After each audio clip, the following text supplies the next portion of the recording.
antes, no sábado à tarde, ministrou sobre os pastores. E terminando, ele olhou para mim e disse, tem mais alguém? Eu olhei e falei, vem cá, é minha vez, eu quero receber. Ele orou, e foi interessante porque ele não sabia nada da história do Rio do Leão, né? E ele libera a palavra, eu digo, ele liberou a unção do dia, da ministração, e depois ele falou, tu és o leão de Londrina, levanta e ruja. Isso foi antes de usar essa jubinha aqui. Aí, naquele dia eu não levantei, eu caí, não rugi também, mas tenho rugido desde então em alguns lugares. No outro dia nós fomos para a Argentina. Até foi interessante porque nós fomos também, a Valnice foi. E lá na Argentina, eu fui para a sala de intercessão. E na sala de intercessão, gente, tinha 40 intercessores, 40, 50 intercessores internacionais.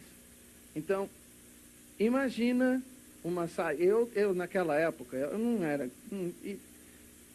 nem hoje, mas era mais desconhecido então do que hoje. No meio do pessoal de intercessão, por causa das coisas que Deus tem dado, eu sou mais ou menos conhecido. Mas naquela época, nem... Quem é esse que está aqui invadindo a nossa reunião?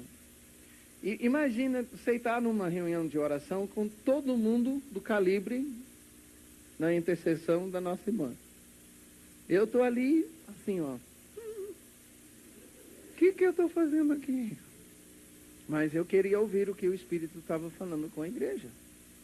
Eu estava lá, e Chuck Pierce, o coordenador, tinha me convidado. E nesta manhã, a mão do Senhor veio sobre mim. Porque eu não tremi. Eu chacoalhei. E era 20 minutos isso aqui, ó. Na frente de 50 intercessores internacionais.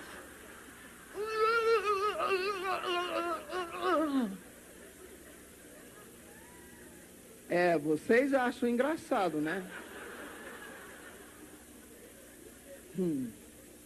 Porque não foi você.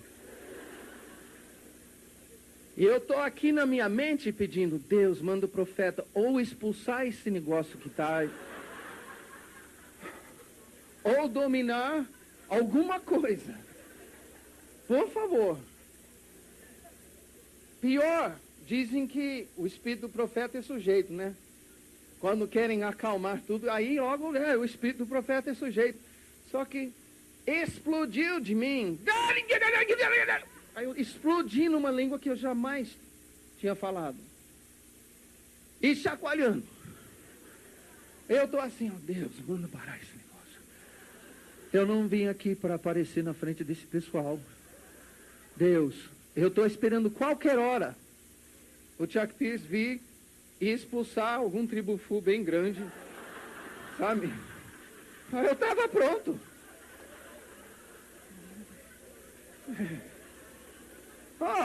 Eu já tinha aprendido, pode ficar escondido. E eu já tinha decidido, Senhor, se tiver alguma coisa em mim, que manifeste isso para sair. Mas se que tem que sair. Aí eu já tinha decidido isso na minha vida. Senhor, tanto que eu ministrei que ficou escondido e ficou, eu sabia que eu tinha demônio. Bom, agora que você sabe, pare de pecar, né? E eu estava assim, Senhor, se tiver alguma coisa, eu estava esperando ele chegar. Sai! Mas nada disso. Sabe, quem tem filhos aqui? Tá. Você sabe quando o filho vem, os 2 aninhos, a minha Rebeca fez isso comigo. Tá? Ela vem, eu estou assistindo o jornal. Paiê. Paiê. Ô pai. Paiê. Paiê.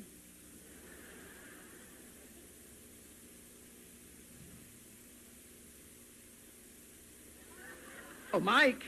Aham. Essa vez eu vou falar, tá? Aham. Sabe que sou eu. Ele não expulsou nada.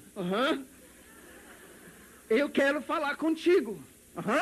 E não quero que você negue mais. Aham.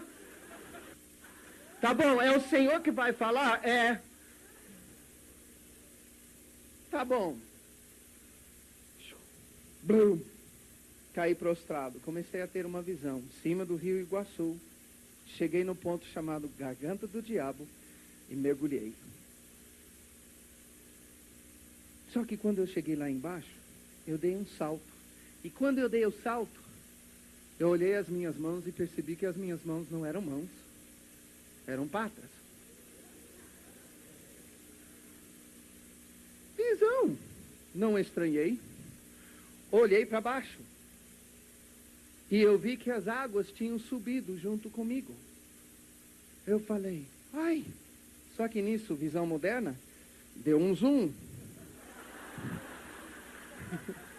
Afastando.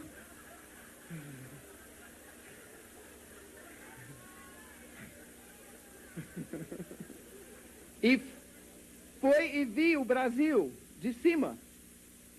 E as águas das cataratas subindo e entrando e inundando todo o Brasil.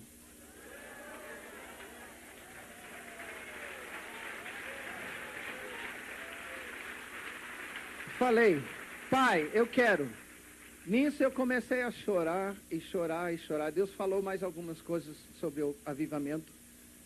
O nível de quebrantamento que nós precisamos chegar. É por isso que estamos pregando, arrependei-vos constantemente, dentro da igreja e fora da igreja. Isso para chegar a cavar um leito de um rio, que corresponde 12 vezes mais aquilo que Deus quer derramar. Agora,